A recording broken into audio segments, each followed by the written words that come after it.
2021 is coming to a close, which means, like everyone else, we gotta do some tier list stuff. Hey everybody, Nick from Ninecard TCG, and today we're gonna be looking at the top 10 decks of 2021. These are not top 10 standard decks as of right now. These are the top 10 decks that we've seen at any point during 2021. So there's gonna be some old decks that have now since rotated out of standard. It's my list, so I get to do what I want. 2021 was a really interesting year for the Pokemon trading card game because we had a bunch of sets. It was the 25th anniversary, so we had our first set, which was actually a special set releasing in February with Shining Fates, and then our first main set of the year with Battle Styles in March. Since that point, we've gotten Chilling Reign, Evolving Skies, and Fusion Strike, with celebrations kind of being between around the time of Evolving Skies. And we've gotten a ton of cards, and if you're wondering, man, that is a lot of sets, how many cards have we seen from these sets? Well, we have seen 1,197 cards released in 2021 just from all the sets. This does not include promo cards, so your Hoopa V is not included in this list. So the number is even higher. It's going to break the 1,200 mark, which is absolutely wild. But from that list of 1,200 cards, 709 of them were unique cards that released in main sets. So if you strip away all of the hyper rares and alternate arts and rainbow rares and whatever, you are left with 709 cards, which is still a ton, but only a little bit more than half of all the cards we've seen this entire year, which really goes to tell how big some of the sets like Evolving Skies and Fusion Strike really are. The number of secret and hyper rares in these sets is crazy, so completing a master set has to be so difficult. Luckily, we don't need a master set in order to make some of these decks, so let's get into the top 10 list. There are two decks that I want to mention before we get into the full top 10 list. There's kind of honorable mentions, and the first is Centiskorch Vmax. Centiskorch was a powerhouse when it worked. It's like Single Strike Urshifu in the sense that it has some opportunities to brick, and when it bricks pretty hard, but when you got it going, man, it could take out anything in its path. The next honorable mention is Mad Party, and Mad Party is the only single prize deck on this list. What made it so special is that you can knock out Pokemon V and maybe even Pokemon Vmax with just a Bunnelby, which was crazy. The whole idea of the deck was just to discard or get as many Pokemon with the Mad Party attack in the discard pile as you could, so that your Mad Party attacks do even more damage. And with the use of something like Triple Acceleration Energy and Double Colorless Energy, you could get attacks off immediately. It was definitely a deck that saw some success, was definitely a part of the meta, but I don't think it makes the actual top 10 list of the year. So what decks do make the top 10? Well, let's start with number 10, and do keep in mind this is not in a true order. This is kind of my opinion, and I'm sure there's going to be room for variation. So if you disagree with my picks, go ahead and let me know in the comments below, where do you think these decks fall and what are your top 10. And if you haven't already, subscribe, like, all that kind of stuff. It really helps the YouTube channel grow, and that's a goal that we're going to have for 2022, is to really get this to 1,000 subscribers. We got a cool giveaway at 1,000, but let's get on with the top 10. So taking the number 10 spot is Eternatus Vmax.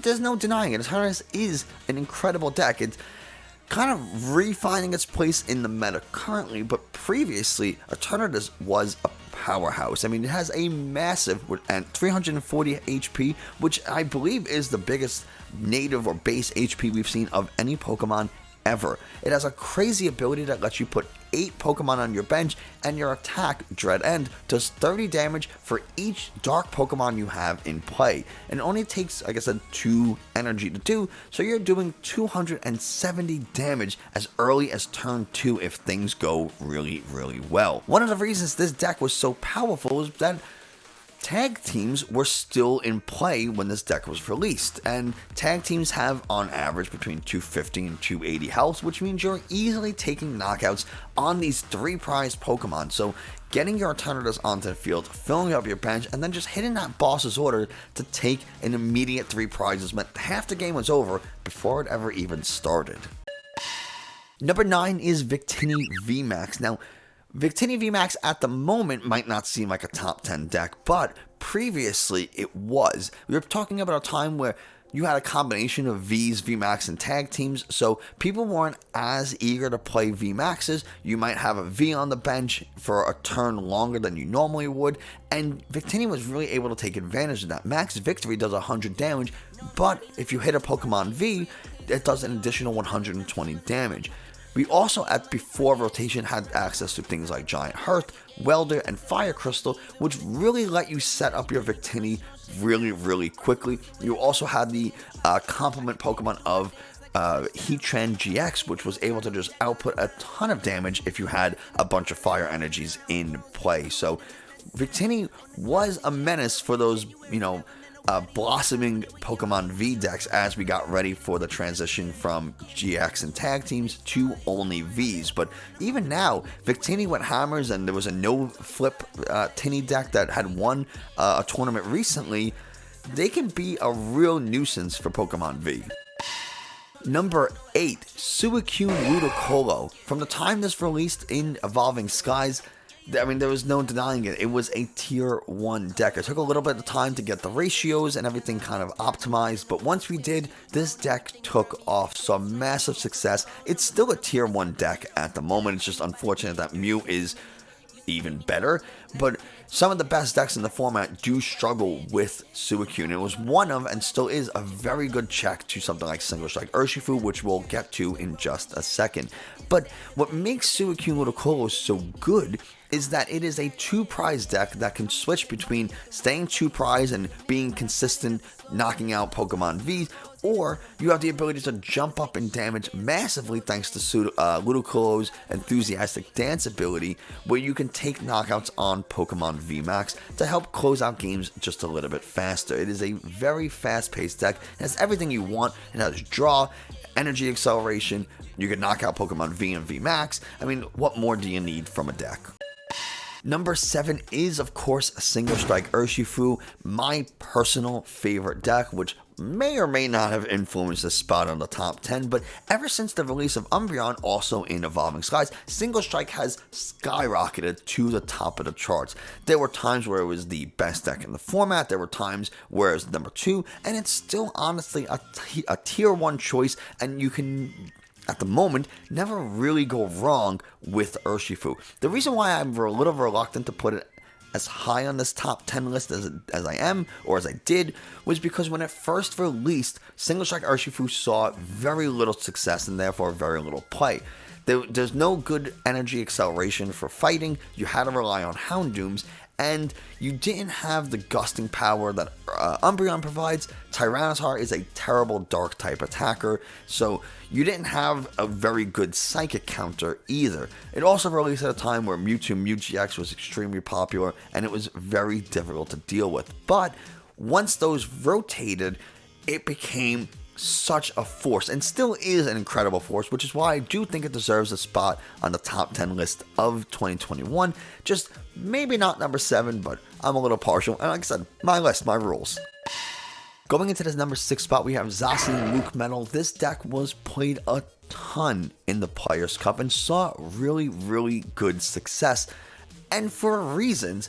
The Full Metal Wall GX attack not only let your Pokemon take less damage from attacks of your opponent, but also discarded your opponent's active Pokemon's energies. Not one, all of them, which could have been devastating. I know I've conceded games when my opponent has done this, because if it's timed correctly, there's just no way to recover. So it was a devastating GX attack. You also have energy acceleration in the form of Metal Saucer. You have additional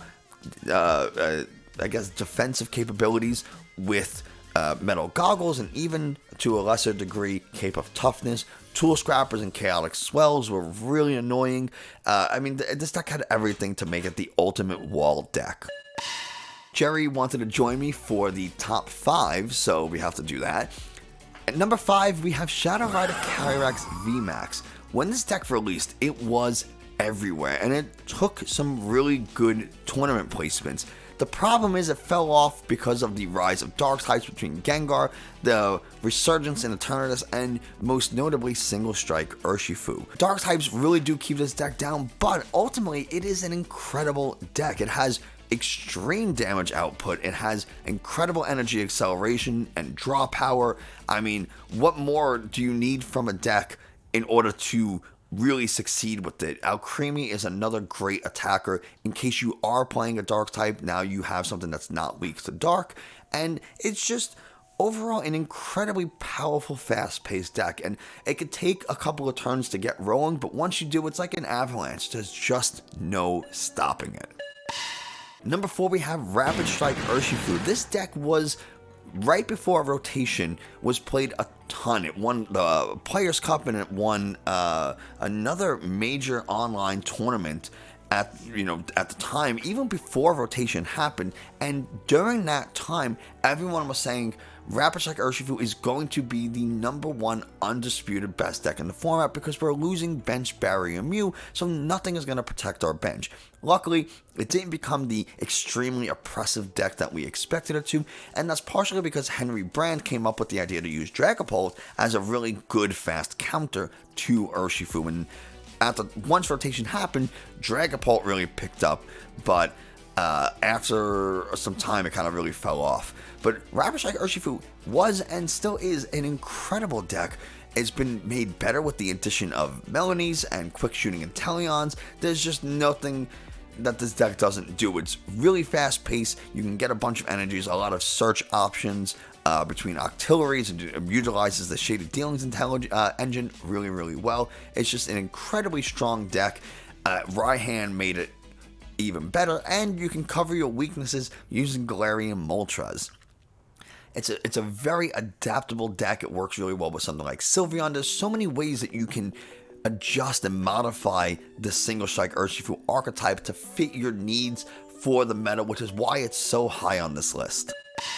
Now, the top 3, I am not particularly thrilled about. I hate all of these decks, and I'm sure you may too. And we're going to start off with Mewtwo Mew GX.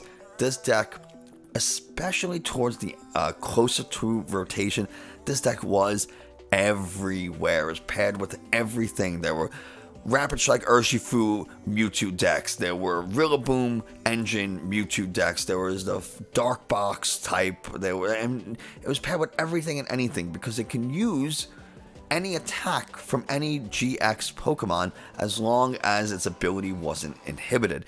And with something like Power Plant, that was a stadium that turned off abilities from Pokemon GX.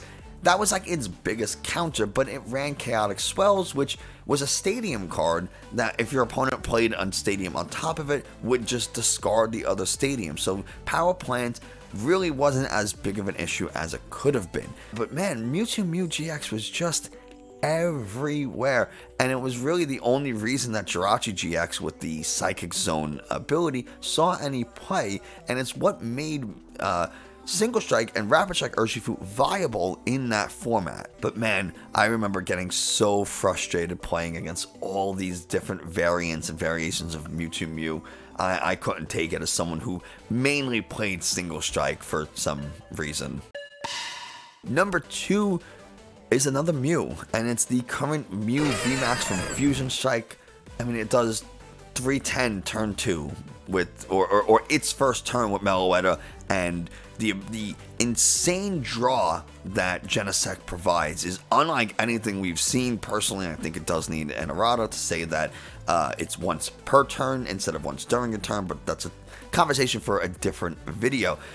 Meloetta, Elisa Sparkle, Mew, Genesect, they all just pair so perfectly to make this incredibly frustrating deck that is really fast, hits really hard. You add things like Cramormatics to find exactly what you're looking for. Battle VIP Pass to fill up your bench with Genesects and Mews as early as turn 1. I mean, I've said it before that there are decks that just do everything, and this deck does everything. It has free retreat natively. You don't even need an air balloon. It does, I mean, like, come on. It's just an insanely strong deck. It's constantly outputting 210 plus damage, and that's before power tablets. So you're knocking out most Pokemon Vs with just one Techno Blast, and you can retreat into another Mew for free next turn to do it all over. It's very, very powerful, very frustrating, and there's a reason why it's the undisputed best deck in the format at the moment. And it's also why it's so high on this list. But nothing was more successful or I mean, I think actually Mew does see more play than this deck did at its peak, but ADP Zacian is number one. I mean, come on, it's ADP Zacian.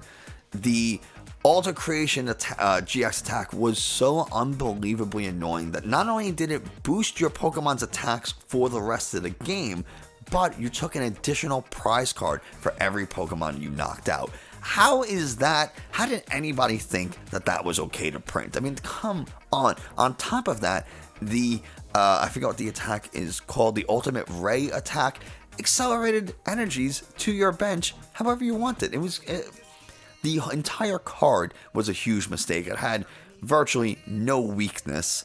I mean, it was an insane card. You pair that with something like Zacian so that you could accelerate the metal energies and then just energy switch them over, attach a water energy with energy spinner or energy search, whatever, and you're in business. It was so good, so easy. The number of turn 1, or I guess depending on who's going first, turn 2 Alter Creations, it's just mind-blowing how anybody let that card happen, and that's why it's number 1 on the list. I don't need to talk too much about ADP because you know it, you've played it.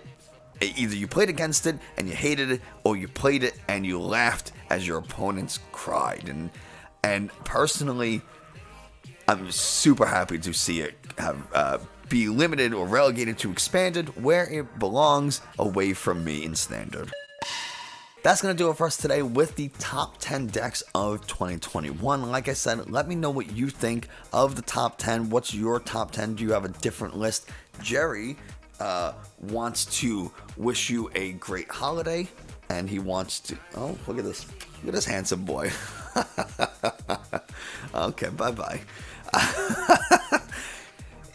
I don't know when my next video is going to go up, but I know it's going to be after the holiday, so thank you so much for watching. I hope you have a great holiday. I hope it's a safe one, and yeah, we'll see you before the end of the new year, but in an updated studio, so I'm very much looking forward to it.